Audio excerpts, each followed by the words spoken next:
Sebuah revolusi permanen.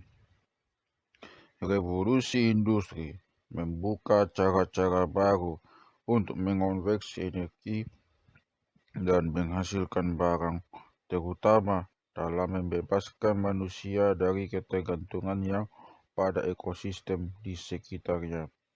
Manusia menebangi hutan, mengeringkan rawa, membendung sungai-sungai, membanjiri dataran, menghamparkan puluhan ribu kilometer jalur kereta api, dan membangun metropolitan pencakar langit. Saat dunia dicetak agar sesuai dengan kebutuhan Homo sapiens, habitat-habitat dirusak dan spesies-spesies pun punah. Planet kita yang dulu hijau dan biru berubah menjadi pusat perbelanjaan berisi beton dan plastik. Kini, kontinen bumi dihuni hampir 7 miliar sapiens. Jika Anda mengambil semua orang ini dan menempatkannya pada seperangkat timbangan besar, maka berat gabungan mereka akan menjadi sekitar 300 juta ton. Jika Anda kemudian mengambil semua binatang ternak domestikasi, sapi, babi, dan domba dan ayam, dan menempatkan semuanya pada timbangan yang lebih besar lagi, berat mereka akan menjadi 700 juta ton. Sebaliknya, berat seluruh binatang liar yang masih hidup, dari landak dan penguin sampai gajah dan paus, kurang dari 100 juta ton. Buku-buku anak-anak kita, ikonografi, dan layar-layar televisi kita masih penuh dengan jerapah, rubah, dan simpanse. Tetapi dalam realnya tinggal tersisa sangat sedikit. Ada sekitar 80.000 jerapah di dunia. Bandingkan dengan 1,5 miliar sapi, hanya 200.000 rubah abu-abu.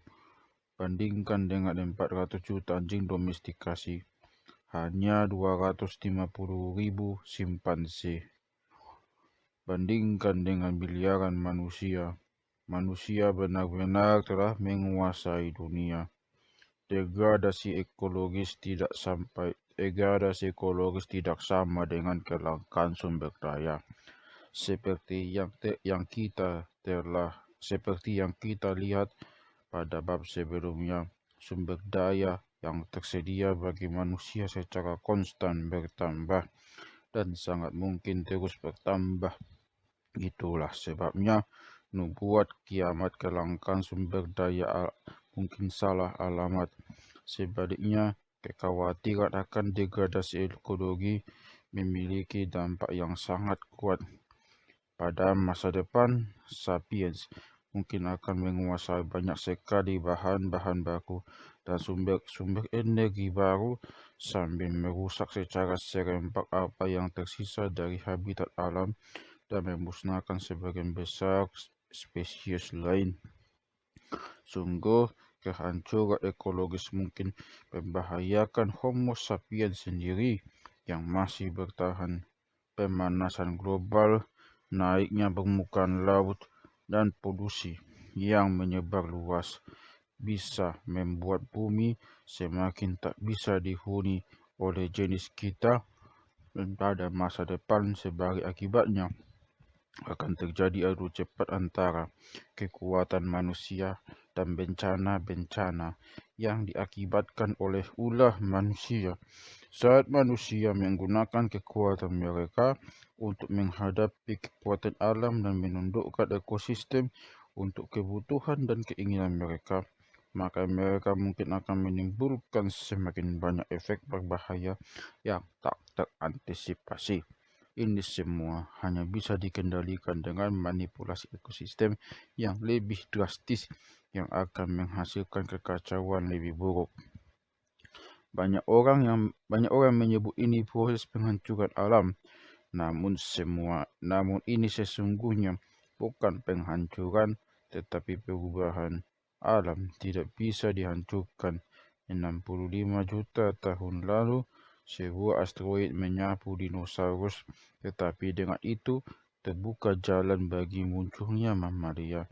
Kini manusia mendorong banyak spesies menuju kepunahan dan mungkin akan memusnahkan dirinya. Namun organisme-organisme lain akan tetap baik-baik saja. Tikus dan kecoa misalnya sedang berada dalam masa kejayaan mereka. Makhluk-makhluk yang ulet ini mungkin akan menyeruak di balik reruntuhan berasap Armageddon nuklir, siap dan mampu menyebarkan DNA mereka. Mungkin 65 juta tahun dari sekarang, tikus-tikus pintar akan melihat ke belakang, berterima kasih pada penempaan oleh manusia, seperti kini kita berterima kasih pada asteroid pembasmi dinosaurus. Tetap saja, rumor-rumor tentang kepunahan kita adalah prematur. Sejak revolusi industri, populasi manusia sudah mengalami pembengkakan yang tak pernah terjadi sebelumnya. Pada 1700, dunia dihuni sekitar 700 juta manusia.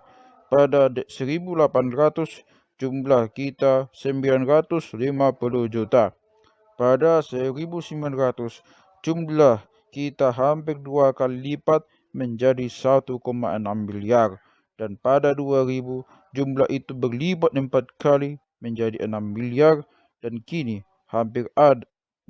ada hampir 7 miliar sapiens.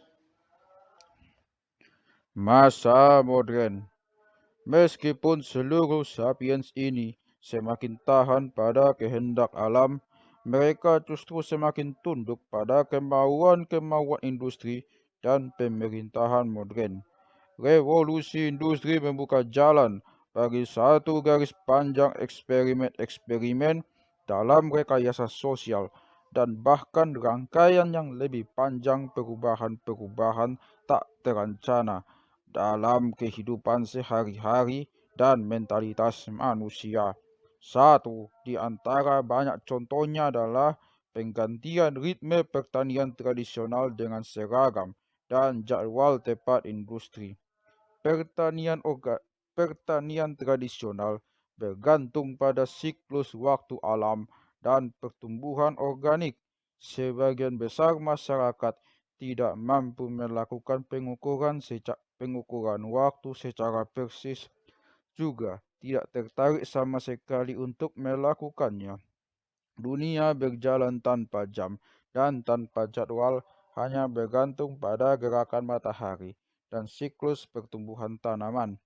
Tidak ada keseragaman dalam hal waktu bekerja dan seluruh kegiatan rutin berubah secara drastis dari musim ke musim.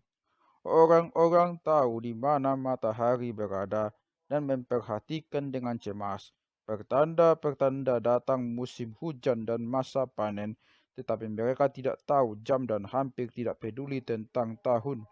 Jika seorang pengembara lintas zaman tersesat di sebuah desa abad pertengahan dan bertanya kepada seseorang yang berpapasan, tahun berapa ini? Maka orang desa itu akan terheran-heran dengan pertanyaan itu, juga dengan pakaian orang asing yang aneh, berlawanan dengan para petani dan pembuat sepatu abad pertengahan. Industri modern kurang peduli pada matahari atau musim. Ia mendewa-dewakan ketepatan dan keseragaman. Misalnya dalam sebuah bengkel abad pertengahan, setiap pembuat sepatu membuat satu sepatu utuh dari lapisan sol sampai ke pengaitnya. Jika seorang pembuat sepatu terlambat kerja, dia tidak menghentikan yang lain. Namun dalam pengerjaan sepatu di pabrik sepatu modern, setiap pekerja mengawaki satu mesin yang menghasilkan hanya satu bagian kecil dari sebuah sepatu yang kemudian diserahkan ke mesin berikutnya. Jika pekerja yang mengoperasikan mesin nomor 5 tertidur, ia menghentikan seluruh mesin lainnya. Untuk mencegah kekacauan seperti itu, setiap orang harus patuh pada jadwal yang tepat.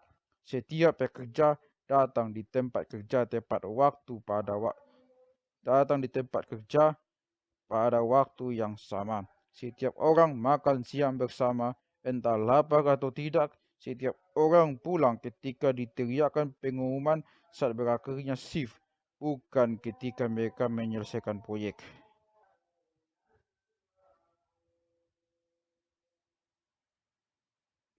Revolusi industri mengubah jadwal itu dan deret pengerjaan menjadi sebuah setelan untuk hampir semua aktivitas manusia. Tak lama setelah pabrik-pabrik menerapkan kerangka waktu pada perilaku manusia, sekolah-sekolah juga mengadopsi penjadwalan yang sama, diikuti oleh rumah sakit, kantor-kantor pemerintah dan toko-toko grosir. Bahkan di tempat yang deret-deret mesin pengerjaan pabrik, jadwal adalah raja. Jika shift di pabrik berakhir pukul 5 petang, maka pub lokal sebaiknya sudah mulai membuka bisnis pukul 05.02. Penghubung krusial dalam penyebaran sistem jadwal adalah transportasi publik. Jika para buruh harus memulai shift pada pukul 8, kereta atau bus sampai gerbang pabrik pada pukul 7.55. Kelambatan beberapa menit akan menurunkan produksi dan mungkin bahkan menyebabkan pemutusan hubungan kerja bagi para buruh yang terlambat datang itu. Pada 1784, sebuah layanan angkutan dengan jadwal yang sudah ditetapkan mulai beroperasi di Inggris. Jadwalnya hanya untuk jam kedatangan saja, bukan kedatangan. Jadwalnya hanya untuk jam keberangkatan saja, bukan kedatangan.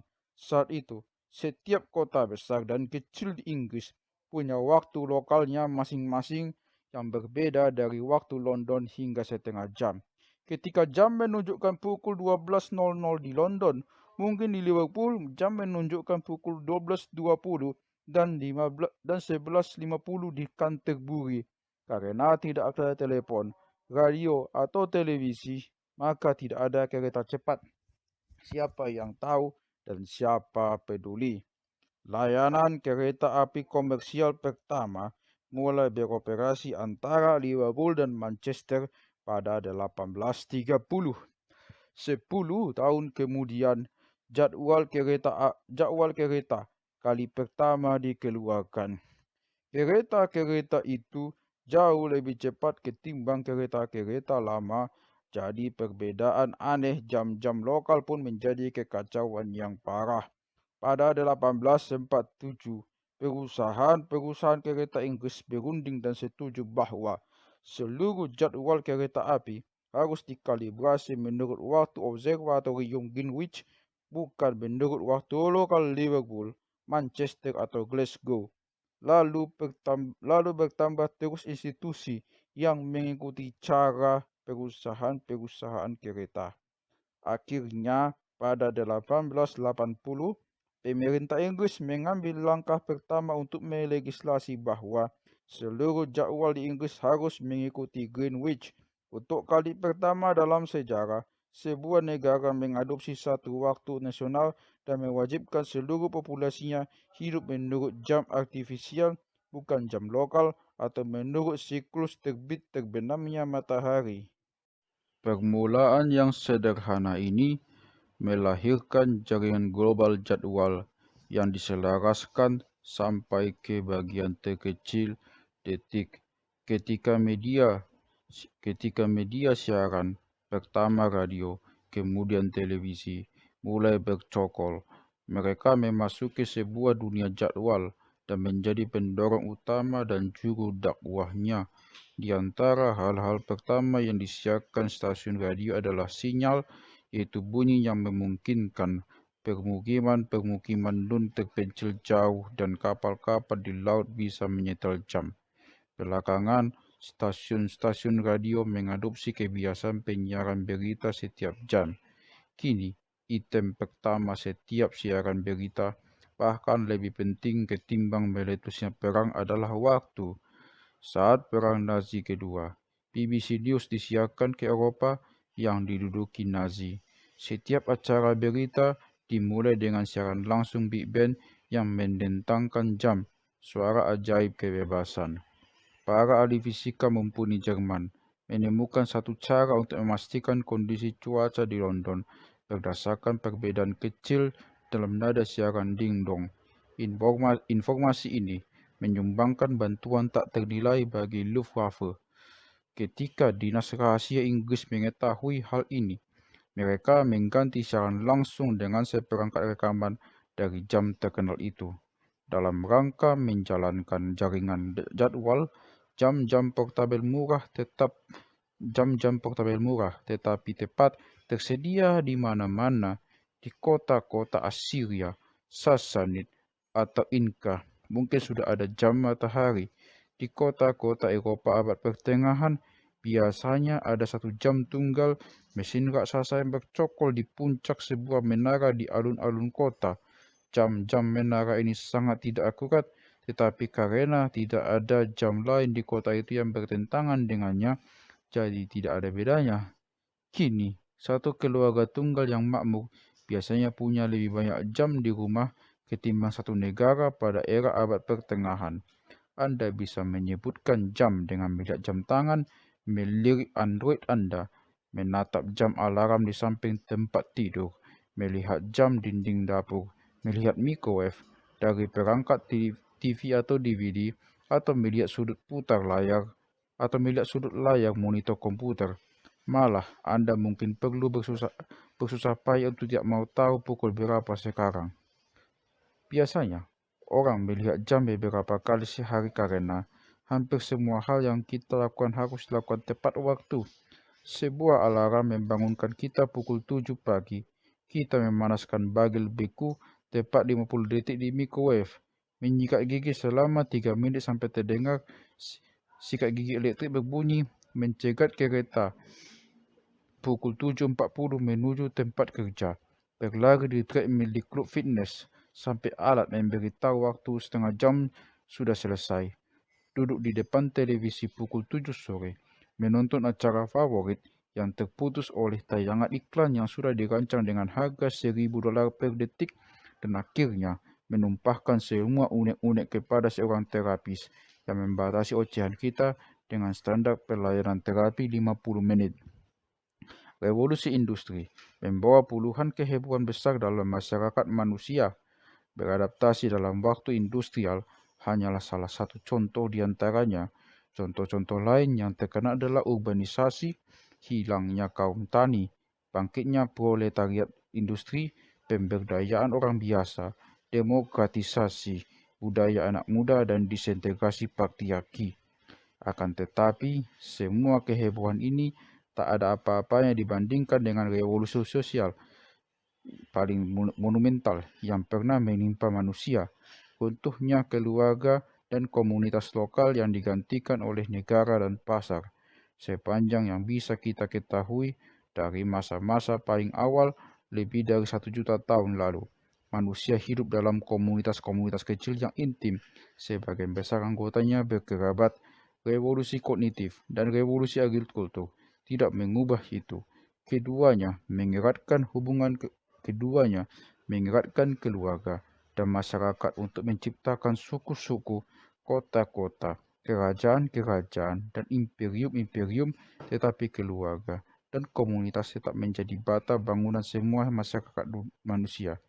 Revolusi industri di sisi lain berhasil dalam waktu hanya sekitar 2 abad untuk meruntuhkan bata-bata bangunan ini menjadi atom-atom.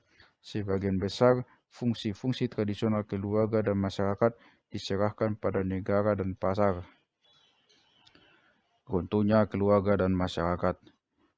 Menjelang revolusi industri, kehidupan sehari-hari sebagian besar manusia berlangsung dalam 3 kerangka kuno: keluarga nuklir, keluarga besar, dan komunitas intim lokal.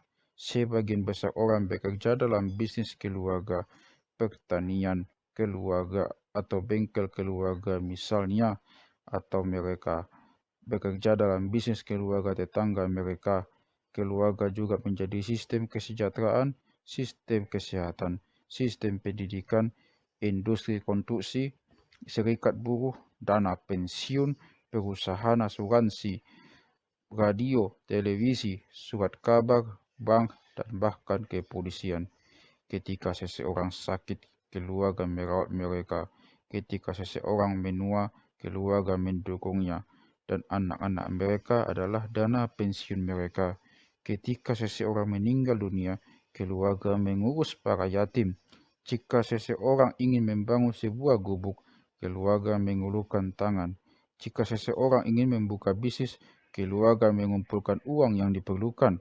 Jika seseorang ingin menikah, keluarga memilihkan atau paling tidak meneliti calon pasangannya. Jika konflik muncul dengan tetangga, keluarga turut membantu. Jika sakitnya seseorang terlalu parah untuk diurus keluarga, atau sebuah bisnis baru menuntut investasi terlalu besar, atau pertengkaran tetangga memanas sampai ke titik kekerasan, komunitas lokal datang untuk menyelamatkan. Komunitas menawarkan bantuan atas dasar tradisi lokal dan ekonomi kemanfaatan yang sering berbeda sangat jauh dari hukum persediaan dan permintaan dalam pasar bebas. Dalam suatu komunitas gaya lama abad pertengahan, ketika tetangga saya membutuhkan bantuan, saya membantu membangun gubuknya dan menjaga domba-dombanya tanpa mengharapkan pembayaran sebagai imbalan. Ketika saya yang butuh bantuan, tetangga saya bergantian memberi bantuan. Pada saat yang sama, penguasa lokal mungkin sudah menyiagakan kami semua sebagai penduduk untuk membangun istananya tanpa bayaran sepeser pun. Sebagai imbalannya, kami bergantung padanya untuk membela kami melawan kawanan perampok atau gerombolan barbar. Ada pasar tentu saja, tetapi perannya sangat terbatas. Anda bisa membeli bumbu, pakaian, dan peralatan yang langka dan menyewa jasa pengacara dan dokter.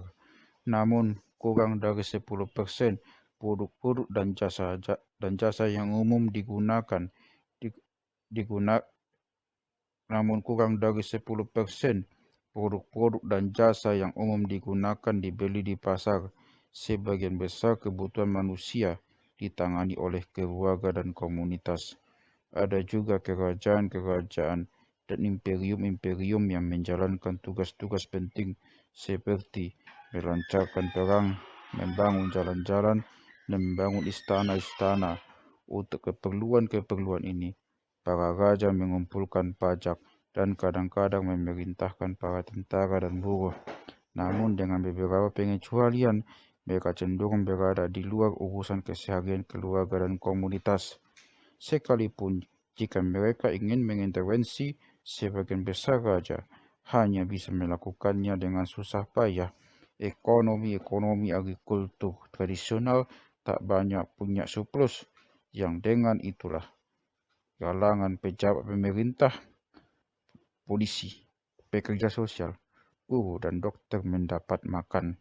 Akibatnya, sebagian besar penguasa tidak mengembangkan secara massal sistem kesejahteraan, sistem kesehatan, atau sistem pendidikan. Mereka menyerahkan urusan-urusan semacam itu kepada keluarga dan komunitas.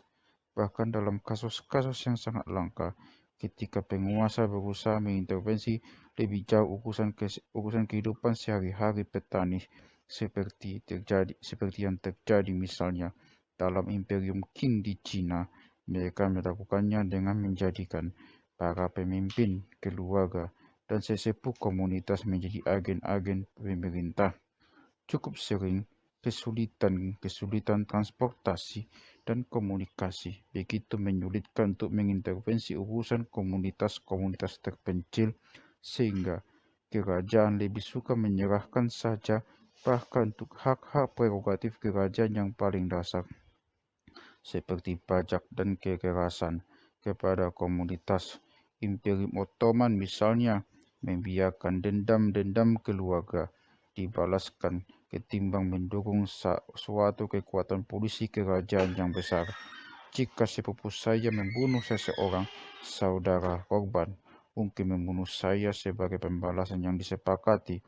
Sultan di Istanbul atau bahkan Pasha provinsi tidak mengintervensi dalam bentukan seperti itu sepanjang kekerasan dalam batas-batas yang bisa diterima.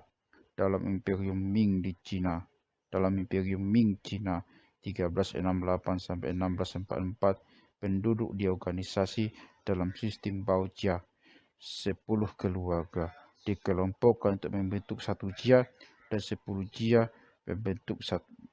menjadi satu bau. Ketika seorang anggota satu bau melakukan kejahatan, anggota bau lainnya bisa dihukum karena itu, terutama pada tetua bau. Pajak juga dibebankan pada bau dan menjadi tanggung jawab para tetua bau, bahkan bukan pejabat negara, untuk melihat situasi setiap keluarga dan menentukan jumlah pajak yang harus dibayar, bukan dengan mengerahkan ribuan pejabat pengumpul pendapatan, pengumpul pajak yang memonitor pendapatan dan biaya setiap keluarga. Tugas-tugas ini diserahkan kepada para tetua komunitas. Para tetua tahu berapa nilai setiap penduduk dan mereka biasanya bisa menyerahkan pembayaran pajak tanpa melibatkan pasukan kerajaan. Banyak kerajaan dan imperium yang sesungguhnya tak ubahnya rakyat-rakyat produksi besar. Raja adalah kapo di tutti capi yang mengumpulkan uang perlindungan dan sebagai imbalannya memastikan sindikat kerajaan dan preman-preman kecil di sekelilingnya tidak mengganggu mereka yang ada dalam perlindungannya. Tak lama, tak banyak lainnya yang dilakukan raja. Kehidupan di jantung keluarga dan komunitas jauh dari ideal.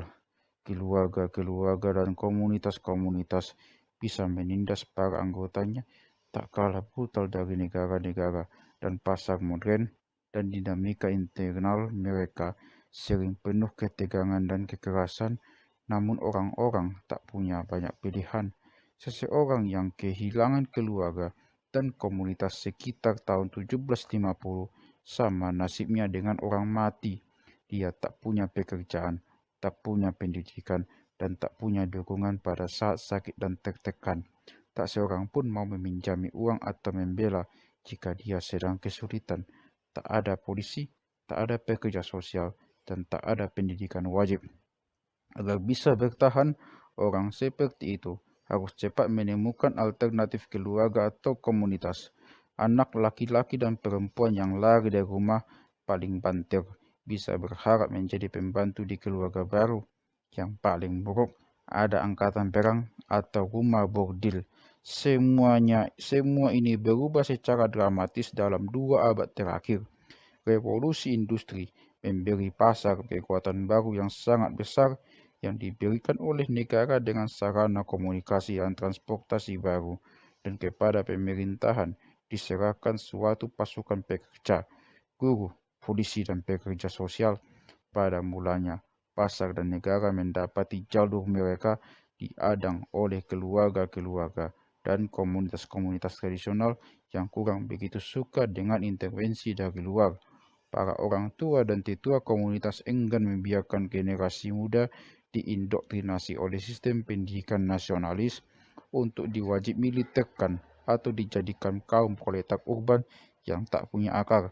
Seiring waktu berlalu, negara dan pasar menggunakan kekuatan mereka yang tumbuh untuk memperlemah ikatan-ikatan tradisional keluarga dan komunitas. Negara mengirim polisinya untuk menghentikan dendam-dendam keluarga dan menggantinya dengan keputusan-keputusan pengadilan.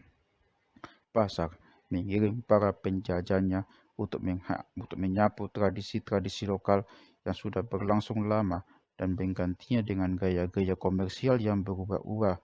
Namun itu tidak cukup. Agar benar-benar meruntuhkan kekuatan keluarga dan komunitas, negara dan pasar membutuhkan bantuan pilar kelima. Negara dan pasar mendekati orang-orang dengan tawaran yang tidak bisa ditolak. Menjadi individu-individu, kata mereka, nikahi siapapun yang kau inginkan tanpa minta izin dari kedua orang tuamu. Ambil pekerjaan apapun yang cocok denganmu, sekalipun para tetua komunitas merengut. Hidup dengan cara apapun yang kamu inginkan, sekalipun kamu tidak bisa makan malam bersama keluarga setiap pekan. Kamu tidak lagi bergantung pada keluargamu atau komunitasmu. Kamilah negara dan pasar yang akan mengurus kamu. Kami akan menyediakan makanan, tempat tinggal, pendidikan, kesehatan, kesejahteraan, dan pekerjaan. Kami akan menyediakan pensiun, asuransi, dan perlindungan. Sastra romantik sering mengetengahkan individu sebagai seseorang yang terjebak dalam perjuangan melawan negara dan pasar. Tak ada yang lebih jauh dari kebenaran. Negara dan pasar adalah ibu dan ayah bagi individu, dan individu bisa bertahan hidup hanya berkat keduanya. Pasar memberi kita pekerjaan, asuransi, dan pensiun. Jika kita ingin mempelajari sebuah profesi, sekolah pemerintah siap mengajarimu. Jika kita ingin membuka bisnis, bank meminjami kita uang. Jika kita membangun rumah, perusahaan konstruksi membangunnya, dan bank memberi kita surat utang yang dalam kasus-kasus tertentu disubsidi atau diasuransi oleh negara. Jika kekerasan melanda, polisi melindungi kita. Jika kita sakit selama beberapa hari, jaminan sosial datang membantu. Jika kita membutuhkan bantuan detik demi detik, kita bisa pergi ke pasar dan menyewa seorang perawat, biasanya orang sakit, biasanya orang asing dari belahan dunia lain yang mengurusi kita dengan bentuk pengabdian yang tak bisa kita harapkan dari anak-anak kita. Jika kita punya sarananya, kita bisa menghabiskan tahun-tahun emas di rumah warga usia lanjut. Otoritas pasar memperlakukan kita sebagai individu-individu dan tidak berharap kita membayar pajak tetangga. Pengadilan juga melihat kita sebagai individu dan tidak pernah menghukum kita atas kejahatan yang dilakukan oleh sepupu kita. Tidak hanya laki-laki dewasa, tetapi juga perempuan dan anak-anak yang diakui sebagai individu. Hampir sepanjang sejarah, perempuan sering dipandang sebagai properti keluarga atau komunitas. Negara-negara modern di sisi lain memandang perempuan sebagai individu, menikmati hak-hak ekonomi dan hukum yang independen dari keluarga maupun komunitas mereka. Mereka bisa memiliki rekening bank, memutuskan dengan siapa menikah, dan bahkan memilih untuk cerai atau hidup dengan kemampuan sendiri. Akan tetapi, pembebasan individu tentu ada harganya. Banyak di antara kita kini meratapi hilangnya keluarga-keluarga dan komunitas-komunitas yang kuat dan merasa teralienasi serta terancam oleh kekuatan negara yang impersonal dan pajak mengendalikan hidup kita. Negara dan pasar yang berisi individu-individu teralienasi dan bisa mengintervensi kehidupan para anggotanya jauh lebih mudah ketimbang negara dan pasar yang berisi keluarga-keluarga serta komunitas-komunitas yang kuat. Ketika para tetangga dalam sebuah bangunan apartemen tinggi menjulang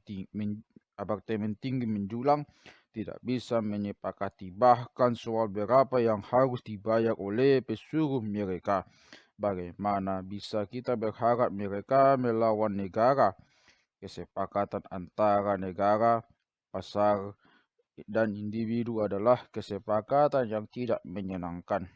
Negara dan pasar sepakat tentang hak-hak dan kewajiban-kewajiban alamiah mereka, dan individu-individu mengeluh bahwa keduanya menuntut terlalu banyak tetapi memberi terlalu sedikit dalam banyak kasus. Individu-individu dieksploitasi oleh pasar dan negara mempekerjakan tetangganya, pasukan polisinya, dan birokrasinya untuk menuntut hak individu-individu, bukan membelanya. Namun luar biasa bahwa kesepakatan ini bekerja betapapun tidak sempurna. Sebab hal ini telah menerobos pengaturan-pengaturan sosial manusia yang sudah berjalan dalam generasi-generasi yang tak terhitung jumlahnya.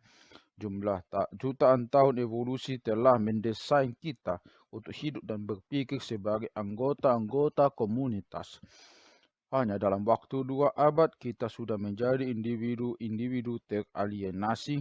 Tak ada yang memberi kesaksian lebih baik tentang hebatnya kekuatan kultur. Keluarga nuklir memang tidak lenyap sama sekali dari lanskap modern. Ketika negara dan pasar mengambil sebagian besar peran ekonomi dan politik keluarga, sebagian fungsi-fungsi emosionalnya yang penting tetap dipertahankan. Keluarga modern masih diharuskan menyediakan kebutuhan-kebutuhan intim yang negara dan pasar sejauh ini tidak mampu berikan. Namun bahkan dalam hal ini, keluarga semakin menjadi sasaran intervensi. Pasar membentuk pada skala yang lebih besar cara orang melakukan kehidupan romantik dan seksual mereka. Secara tradisional, keluarga adalah penentu jodoh utama. Kini pasar membentuk pilihan-pilihan romantik dan seksual kita, kemudian mengulurkan tangan dengan imbalan ongkos yang sangat mahal. Dulu kedua calon pengantin bertemu dalam ruang tamu keluarga, dan uang berpindah dari seorang ayah ke ayah yang lain. Kini pelaminan berada di bar dan kafe, dan uang berpindah dari tangan pengantin ke para tamu. Bahkan semakin banyak uang yang ditransfer ke rekening bank milik perancang busana, manajer pusat kebugaran, ahli diet, ahli kosmetik, dan dokter operasi plastik yang membantu kita datang ke kafe agar bisa tampil semirip mungkin dengan kecantikan ideal ala pasar.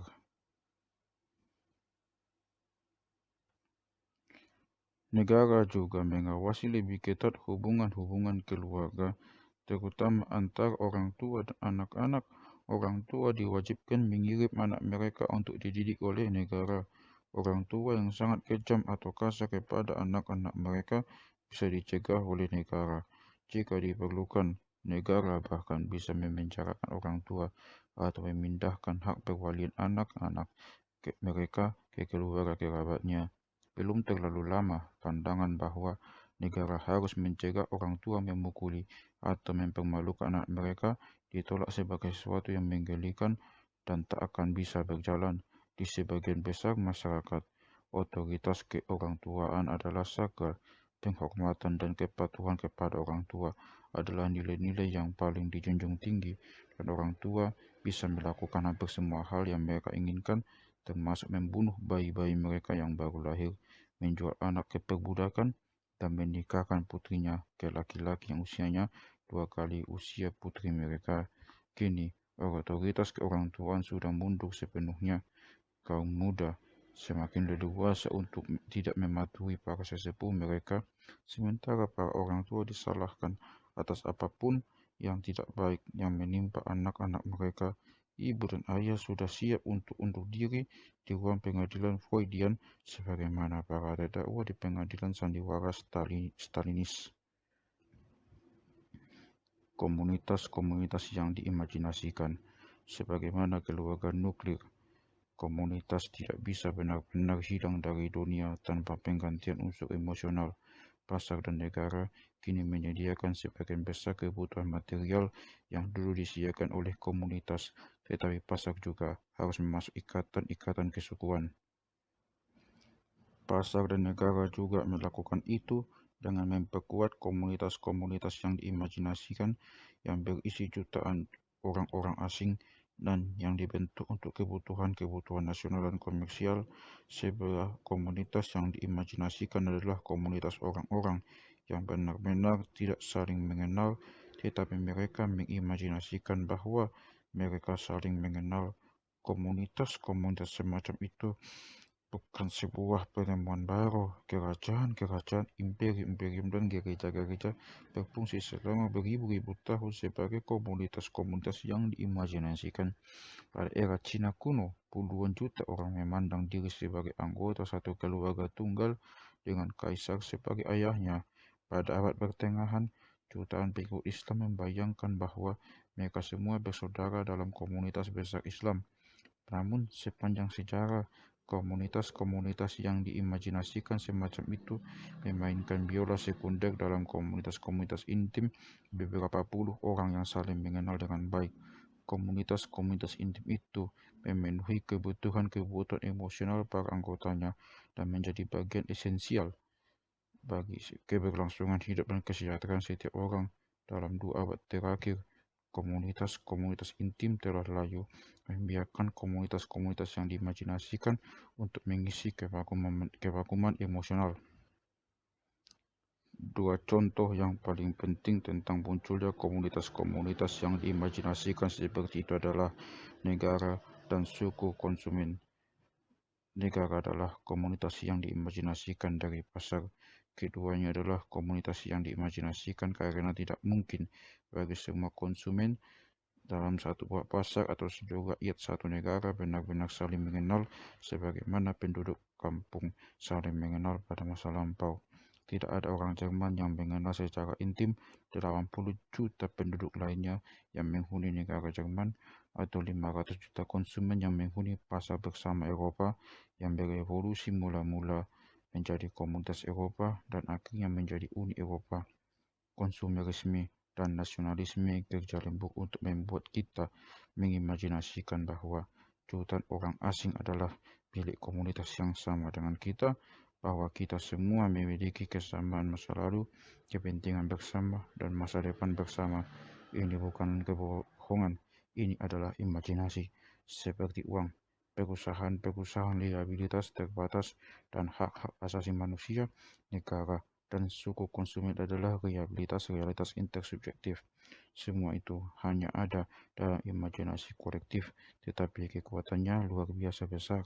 Sepanjang jutaan orang Jerman meyakini eksistensi sebuah negara Jerman, senang dengan merek lambang-lambang nasional Jerman, menuturkan ulang mitos-mitos nasional Jerman, dan bersedia berkorban untuk uang, waktu, dan tenaga untuk negara Jerman, Jerman akan tetap menjadi salah satu kekuatan terbesar di dunia.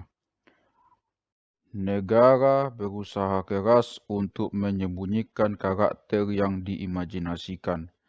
Sebagian besar negara memandang bahwa mereka adalah entitas natural dan abadi yang diciptakan dalam suatu masa primordial melalui penyatuan tanah dan bumi pertiwi dengan darah penduduk. Namun, klaim-klaim semacam itu biasanya dibesar-besarkan. Negara ada dalam masa lalu yang jauh, tetapi maknanya jauh lebih kecil ketimbang masa kini, karena makna negara memang jauh lebih kecil. Seorang penduduk Nuremberg abad pertengahan mungkin merasakan suatu loyalitas pada negara Jerman, tetapi dia merasakan loyalitas yang lebih besar pada keluarga dan komunitasnya yang mengurus hampir semua kebutuhan dia. Lebih dari itu, apapun makna yang mungkin dimiliki negara masa kuno, sedikit yang bisa bertahan. Sebagian besar negara yang ada sekarang baru berevolusi setelah revolusi industri. Timur Tengah memberi contoh yang berlimpah. Suriah, Lebanon, Yordania, dan Irak adalah produk dari perbatasan-perbatasan serampangan yang digambar dalam pasir oleh para diplomat Prancis dan Inggris yang mengabaikan sejarah, geografi, dan ekonomi lokal. Para diplomat ini memutuskan pada 1918 bahwa rakyat Kurdistan, Baghdad, dan Basra menjadi rakyat Irak. Prancislah terutama yang memutuskan siapa yang menjadi Suriah dan siapa yang menjadi Lebanon. Saddam Hussein dan Hafez al-Assad berusaha keras untuk mempromosikan dan memperkuat kesadaran kebangsaan yang diciptakan oleh Inggris Prancis, tetapi pidato-pidato bombastis mereka tentang bayangan negara Irak dan Suriah yang abadi memiliki sebuah kekurangan. Tak perlu dikatakan bahwa negara tidak bisa diciptakan dari udara tipis. Mereka yang bekerja keras mengonstruksi Irak atau Suriah menggunakan bahan-bahan baku real, historis, geografis, dan kultural, sebagian diantaranya sudah berabad-abad dan beribu-ribu tahun usianya. Saddam Hussein mengkooptasi warisan kekhalifahan Abbasiyah dan Imperium Babilonia, bahkan menamai salah satu kesatuan lapis bajanya Divisi Hammurabi. Meskipun demikian, hal itu tidak menjadikan negara Irak sebuah entitas kuno.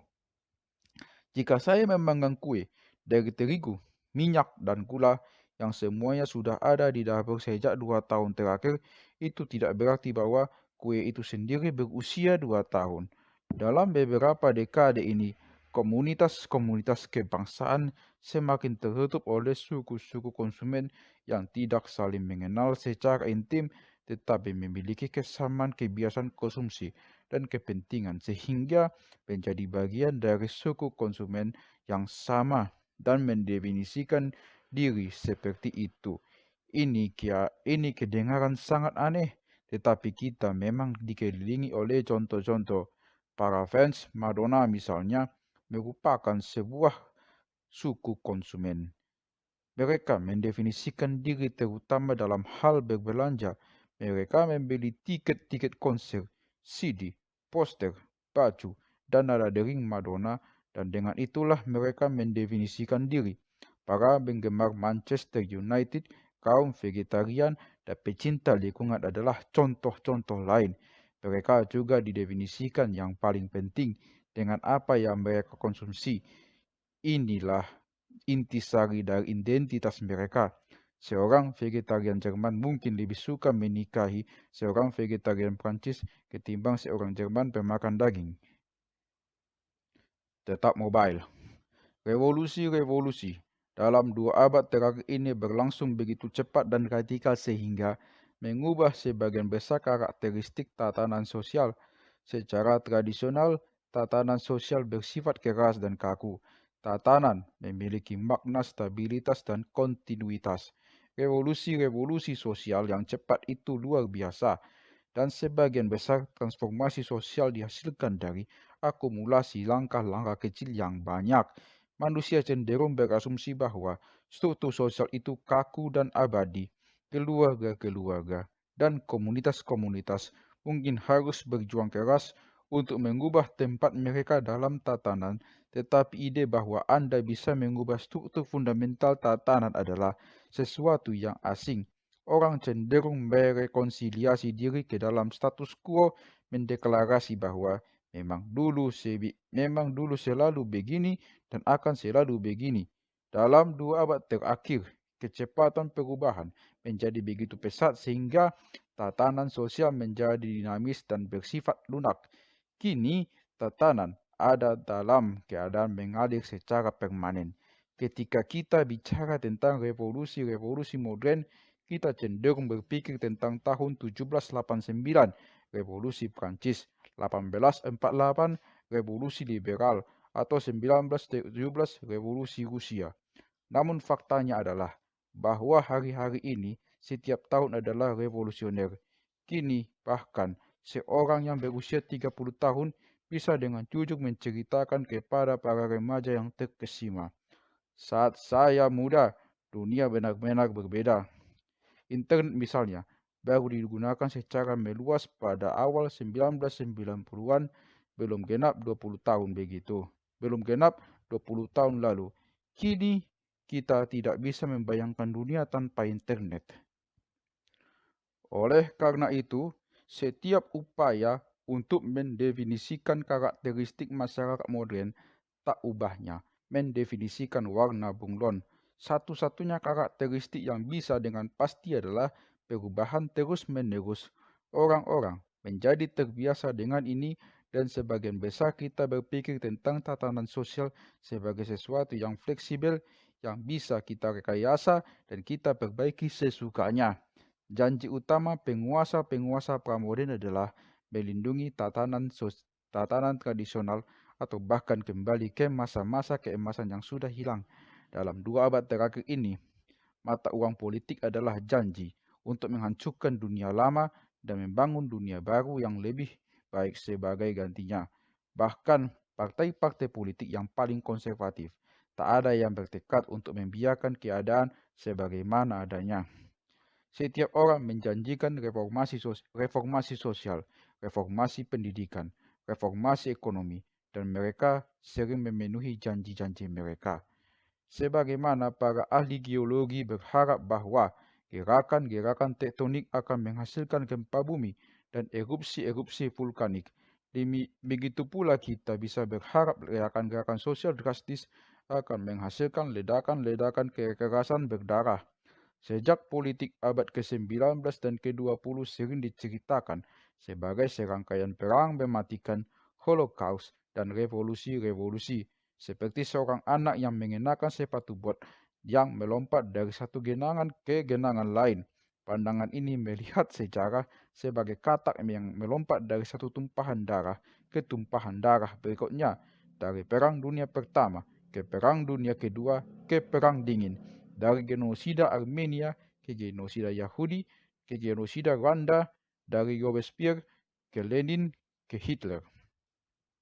Ada kebenaran di sini, tetapi semua daftar bencana yang terlalu terkenal ini adalah sesuatu yang menyesatkan. Kita fokus terlalu banyak pada genangan dan melupakan tanah kering yang memisahkan genangan-genangan itu. Era modern akhir telah menyaksikan level-level tanpa preseden, tidak hanya kekerasan dan kengerian, tetapi juga perdamaian dan ketenangan. Charles Dickens menulis Revolusi Prancis bahwa itu masa terbaik, itu masa terburuk. Yang mana pun bisa benar, tidak hanya Revolusi Prancis, tetapi juga seluruh era yang dilaluinya. Ini terutama benar untuk 7 dekade yang berlalu, sejak akhir Perang Dunia Kedua. Dalam periode ini, manusia untuk kali pertama menghadapi kemungkinan swanihilisasi sempurna dan mengalami perang-perang dan genosida-genosida aktual yang cukup besar jumlahnya. Namun, dekade-dekade ini juga merupakan era yang paling damai dalam sejarah manusia. Dan dengan selisih yang benar, ini mengejutkan karena pada dekade-dekade yang sama ini pula lah terjadi perubahan ekonomi, sosial, dan politik yang lebih banyak ketimbang era-era sebelumnya. Lempengan tektonik sejarah sedang bergerak dalam kecepatan menggila, tetapi gunung-gunungnya lebih banyak diam.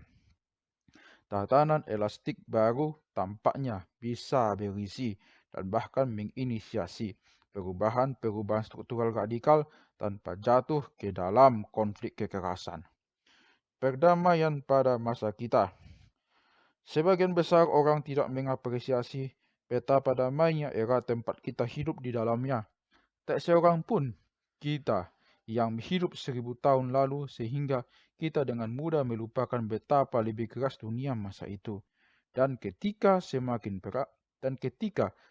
jarang, semakin besar pula perhatian kita pada perang yang terjadi. Banyak orang berpikir tentang perang yang melanda Afghanistan dan Irak hari ini ketimbang tentang perdamaian yang dirasakan rakyat Brazil dan India. Yang lebih penting, kita lebih mudah tergugah pada individu-individu yang menderita ketimbang pada seluruh populasi. Meskipun demikian, agar dapat memahami proses-proses historis makro, kita perlu menguji statistik massa ketimbang cerita-cerita individual. Pada tahun 2000, perang-perang menyebabkan kematian 310.000 individu dan kejahatan kekerasan membunuh 520.000 lainnya. Setiap korban adalah sebuah dunia yang dihancurkan, sebuah keluarga yang runtuh, sahabat dan kerabat yang ketakutan dalam hidup. Namun dari perspektif makro, 830.000 korban ini hanyalah 1,5% dari 56 juta orang yang meninggal pada tahun 2000. Tahun itu, 1,26 juta orang mati dalam kecelakaan mobil, 2,25% dari total angka kematian, dan 815.000 orang melakukan bunuh diri, 1,45%. Angka-angka untuk tahun 2002 bahkan lebih mengejutkan. Dari 57 juta orang yang mati, hanya 172.000 orang yang mati dalam perang dan 569.000 mati akibat kejahatan dengan kekerasan. Total 741.000 korban kekerasan manusia, bandingkan 873.000 orang bunuh diri. Terungkap bahwa pada tahun setelah serangan 9/11, terlepas dari semua pembicaraan tentang terorisme dan perang, rata-rata orang lebih berkemungkinan membunuh dirinya ketimbang dibunuh oleh teroris, tentara, atau pengedar obat bius. Di sebagian besar bagian dunia, orang tidur tanpa takut bahwa pada tengah malam suku tetangganya mungkin mengepung desa mereka dan membantai setiap orang. Rakyat Inggris yang bepergian setiap hari dari Nottingham ke London melalui hutan Sherwood tanpa takut bahwa satu geng brigade baju hijau akan menyerang dan merampas uang mereka untuk orang miskin, atau yang lebih mungkin membunuh mereka dan mengambil uangnya untuk mereka sendiri. Murid-murid tak takut kena cambuk dari guru mereka. Anak-anak tak perlu takut akan dijual ke pasar budak kalau orang tua mereka tidak mampu membayar tagihan, dan perempuan tahu bahwa hukum melarang suami mereka memukuli mereka dan memaksa mereka tetap di rumah. Dari seluruh dunia, ekspektasi ini semakin terpenuhi. Susutnya kekerasan terutama disebabkan oleh munculnya negara. Sepanjang sejarah, sebagian kekerasan bersumber dari pertengkaran lokal antara keluarga dan komunitas. Bahkan kini, seperti yang terlihat pada angka-angka di atas, kejahatan lokal menjadi ancaman yang jauh lebih mematikan ketimbang perang internasional. Seperti yang sudah kita lihat, para petani awal yang tak tahu organisasi politik yang lebih besar dari komunitas lokal mengalami kekerasan yang merajalela ketika kerajaan-kerajaan dan imperium-imperium menjadi semakin kuat. Mereka menguasai komunitas-komunitas dan level kekerasan menurun. Dalam kerajaan-kerajaan desentralisasi abad pertengahan Eropa, sekitar 20-40 orang dibunuh setiap tahun untuk setiap 100.000 penghuni. Dalam beberapa dekade ini, ketika negara dan pasar telah menjadi luar biasa dan komunitas-komunitas lenyap, angka kekerasan turun bahkan lebih jauh. Kini, rata-rata global hanya 9 pembunuhan setiap tahun per 100.000 orang. Dan sebagian besar pembunuhan ini terjadi di negara-negara lemah seperti Somalia dan Kamboja. Di negara-negara sentralisasi Eropa, rata-rata satu pembunuhan setahun per 100.000 orang. Sudah barang tentu, ada kasus-kasus di mana negara menggunakan kekuatan mereka untuk membunuh warganya sendiri, dan sering terngiang dalam memori dan ketakutan kita. Pada abad ke-20, puluhan juta orang, kalau bukan ratusan juta orang, dibunuh oleh pasukan keamanan negara. Pun dari perspektif makro, pengadilan-pengadilan dan kepolisian yang dijalankan negara mungkin sudah meningkatkan level keamanan di seluruh dunia.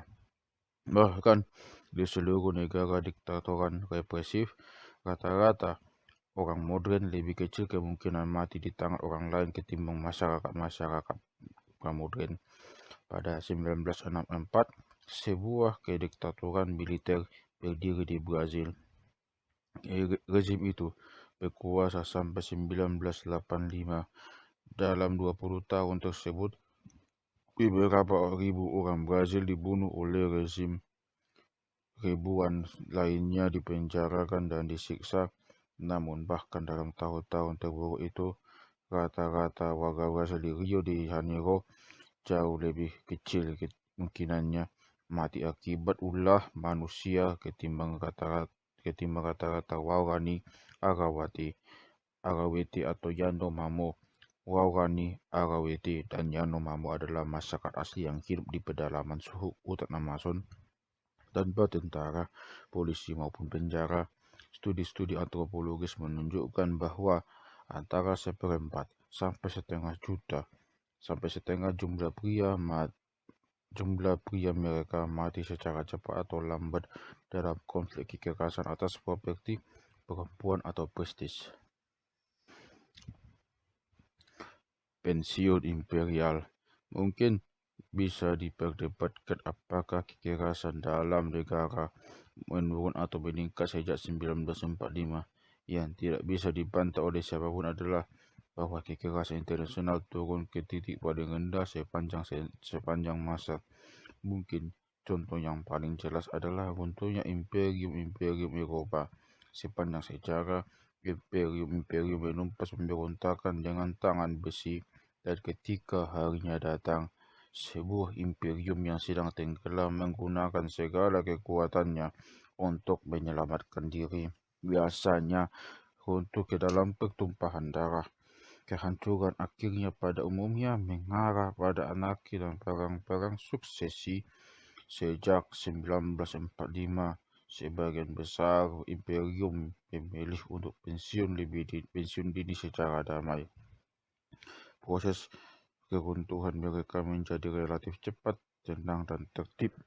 Pada 1945, Inggris menguasai 1/4 dunia. 30 tahun kemudian, ia hanya menguasai beberapa pulau kecil. Dalam dekade-dekade pada tengah masa itu, Inggris mundur dari koloni demi koloni tanpa memuntahkan banyak tembakan, tanpa kehilangan ribuan tentara, dan tanpa membunuh banyak orang. Sekurang-kurangnya, sebagian pujian yang biasa tertuju pada Mahatma Gandhi atas kredo non-kekerasannya sesungguhnya milik Imperium Inggris. Tempat imperium itu diambil alih oleh gerakan negara-negara merdeka yang sebagian besar sejak itu menikmati perbatasan-perbatasan yang stabil dan menikmati kehidupan damai bersama tetangga-tetangganya. Benar, puluhan ribu orang musnah di tangan Imperium Inggris yang terancam, dan beberapa titik panas yang ditinggalkannya menjadi erupsi konflik antar etnis yang membunuh ribuan orang, terutama di India. Namun kalau dibandingkan dengan rata-rata historis jangka panjang, pendakan Inggris adalah sebuah contoh perdamaian dan ketertiban. Imperium Prancis lebih keras, keruntuhannya melibatkan aksi-aksi garis belakang berdarah-darah di Vietnam dan Aljazair yang menyebabkan kematian ratusan ribu orang. Namun, Prancis pun mundur dari jajahannya yang lain dengan cepat dan damai, meninggalkan negara-negara yang tertib, bukan negara yang kacau yang bebas segala-galanya. Runtuhnya Soviet pada 1989 bahkan lebih damai, terlepas dari erupsi konflik etnis di Balkan, Kaukasus, dan Asia Tengah.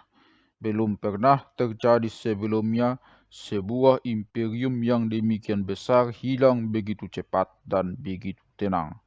Imperium Soviet pada 1918 tidak mengalami kekalahan militer, kecuali di Afghanistan. Tidak ada invasi eksternal, tidak ada pemberontakan, bahkan tidak ada kampanye besar-besaran pembangkangan sipil ala Martin Luther King.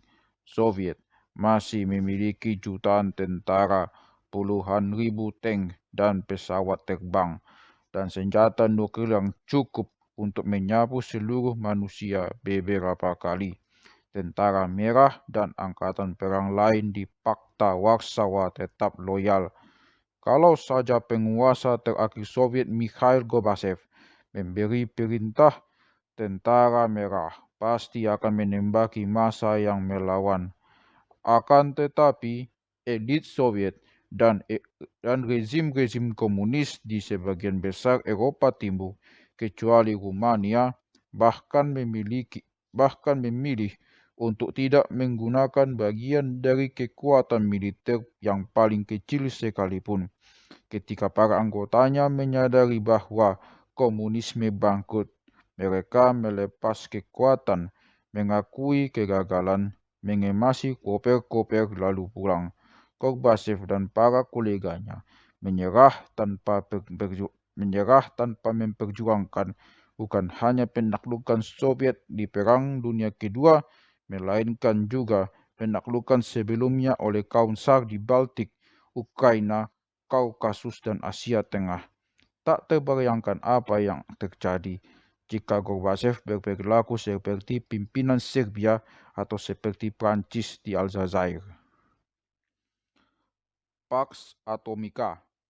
Negara-negara merdeka yang muncul setelah imperium-imperium ini banyak yang tidak tertarik pada perang, dengan sangat sedikit pengecualian. Sejak 1945, negara-negara tidak lagi menginvasi negara lain dalam rangka menaklukkan dan mencaploknya. Penaklukan semacam itu sudah menjadi mata pencarian sebagian sejarah politik masa lampau yang tak terbayangkan lagi. Dulu, begitulah kebanyakan imperium besar didirikan dan cara sebagian besar penguasa dan populasi mempertahankan keadaan.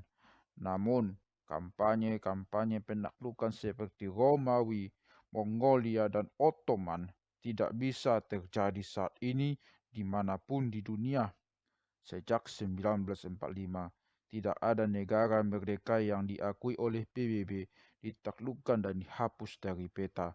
Perang-perang internasional terbatas memang masih terjadi dari waktu ke waktu dan jutaan orang masih mati, tetapi perang tidak lagi menjadi norma.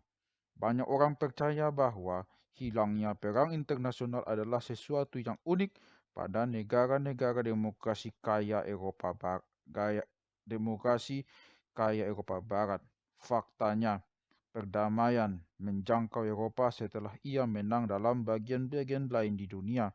Jadi perang internasional terakhir yang serius antara negara-negara Amerika Latin adalah Perang Peru-Ekuador pada 1941 dan Perang Bolivia-Paraguay pada 1932 sampai 1935.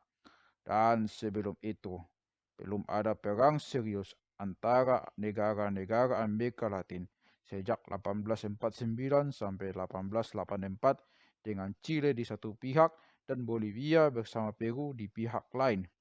Kita jarang memikirkan dunia Arab sesungguhnya sangat damai. Namun, baru sekali sejak negara-negara Arab meraih kemerdekaan, ada satu negara yang melancarkan invasi besar-besaran atas negara lain, invasi Irak atas Kuwait pada 1990. Memang ada beberapa bentrokan perbatasan, misalnya Suriah versus Yordania pada 1970. Banyak intervensi bersenjata dari salah satu negara atas negara lainnya, misalnya Suriah di Lebanon. Banyak perang saudara Aljazair, Yaman, Libya, dan banyak kudeta serta pemberontakan. Namun di sana belum ada perang internasional besar-besaran di kalangan negara-negara Arab kecuali Perang Teluk.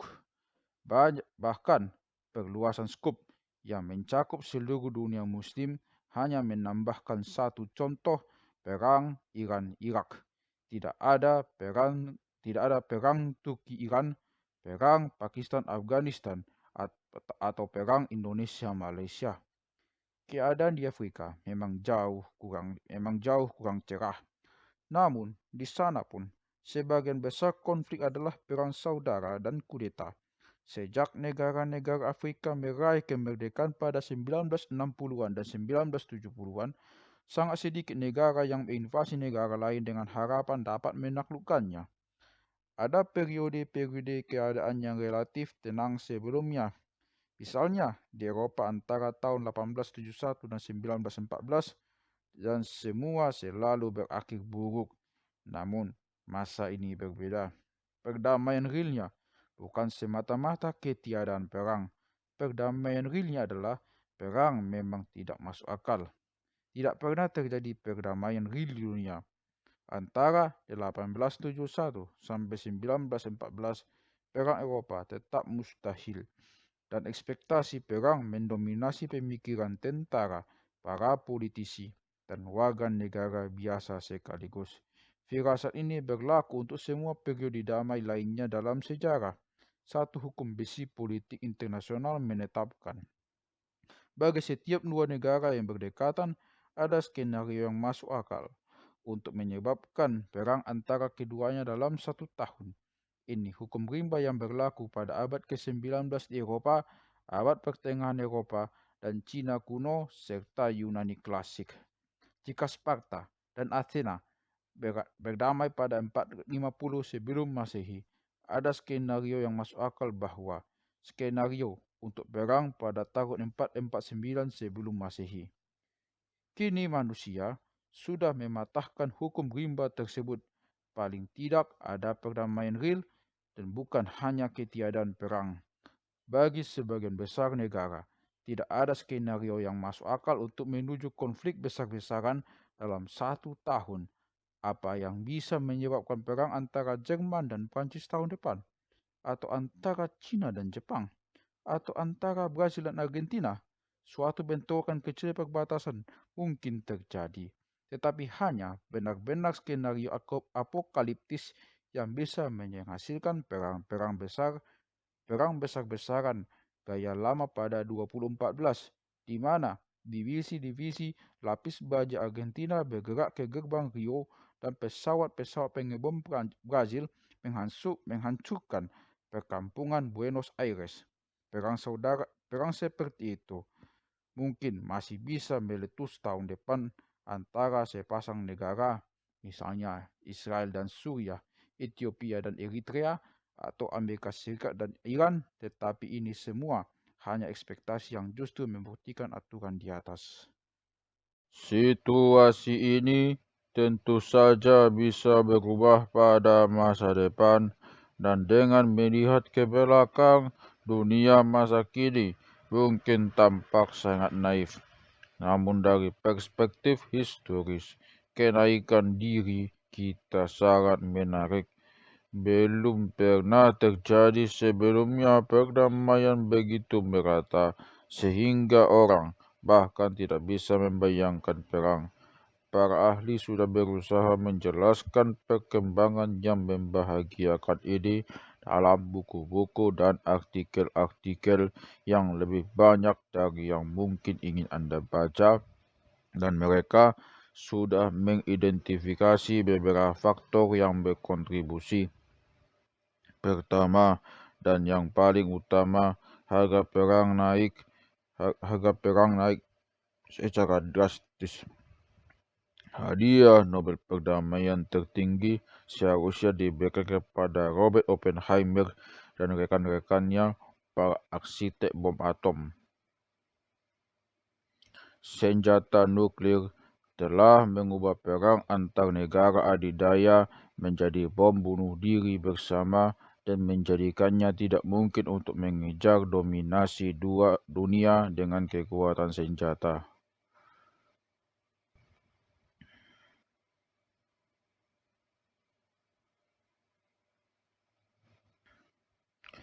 Kedua, sementara harga perang meroket, keuntungannya justru menurun.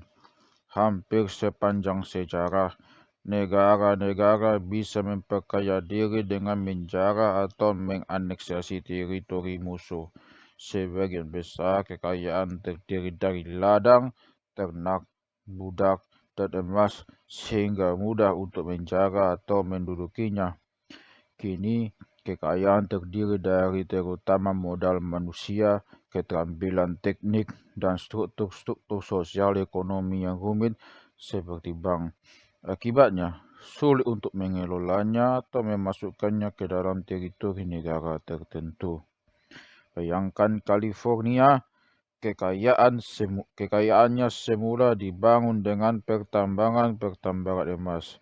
Namun, kini ia dibangun dengan silikon dan seluloid, Silicon Valley dan seluloid Bukit Hollywood. Apa yang terjadi jika China melancarkan invasi bersenjata atas California, mendaratkan 1 juta tentara di pantai San Francisco, dan menyerbu ke darat? Mereka hanya mendapat sedikit. Tak ada tambang silikon di Silicon Valley. Kekayaan berada di pikiran para insinyur Google dan dokter-dokter naskah Hollywood, para sutradara dan ahli-ahli efek khusus yang akan langsung terbang ke Bangalore atau Mumbai sebelum tank-tank China bergerak ke Sunset Boulevard. Bukan kebetulan bahwa beberapa perang internasional besar-besaran yang masih terjadi di dunia, seperti invasi Irak atas Kuwait, yang terjadi di tempat-tempat di mana kekayaannya masih kekayaan material gaya lama. Parase bisa lari ke luar negeri, tetapi ladang-ladang minyak tetap di sana dan diduduki.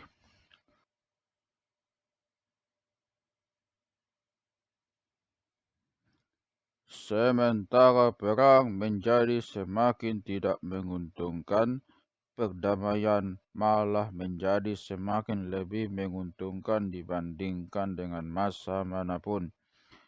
Dalam ekonomi agrikultur tradisional, perdagangan jarak jauh dan investasi asing hanyalah pertunjukan sampingan. Akibatnya, perdamaian membawa sedikit keuntungan yang tersisihkan dari menghindari biaya perang. Taruhlah jika pada 1400 Inggris dan Prancis berdamai, Prancis tidak perlu membayar pajak perang yang tinggi dan menanggung beban invasi Inggris yang destruktif. Tetapi kalau ia tidak mendapatkan keuntungan untuk menebalkan dompetnya, dalam ekonomi kapitalis modern, perdagangan luar negeri dan investasi asing sudah menjadi segala-galanya. Oleh karena itu, perdamaian membawa dividen yang unik. Sepanjang China dan Amerika Serikat berdamai, China bisa makmur dengan menjual produk-produknya ke Amerika Serikat, berdagang di Wall Street, dan menerima investasi-investasi Amerika Serikat. Yang tak kalah penting, pergerakan tektonik telah terjadi dalam kultur politik global. Banyak elit sejarah, para punggawa Hun, bangsawan Viking, dan pendeta-pendeta Aztec misalnya memandang perang sebagai kegiatan yang positif. Yang lain memandangnya sebagai jahat, tetapi tak terelakkan, yang sebaiknya kita ubah sendiri menjadi keuntungan. Masa kita adalah kali pertama dalam sejarah ketika dunia didominasi oleh elit penyuka perdamaian, politisi, orang-orang bisnis, intelektual, dan artis yang secara murni melihat perang sebagai jahat dan bisa dihindarkan. Memang ada orang-orang pembela perdamaian pada masa lalu, seperti orang-orang Kristen awal, tetapi dalam kasus-kasus langka, ketika mereka meraih kekuasaan, mereka cenderung melupakan keharusan mereka untuk tidak membalas. Ada celah umpan balik positif antara keempat faktor ini. Ancaman Holocaust nuklir memperkuat pasifisme. Ketika pasifisme menyebar, perang menyusut, dan perdagangan merebak.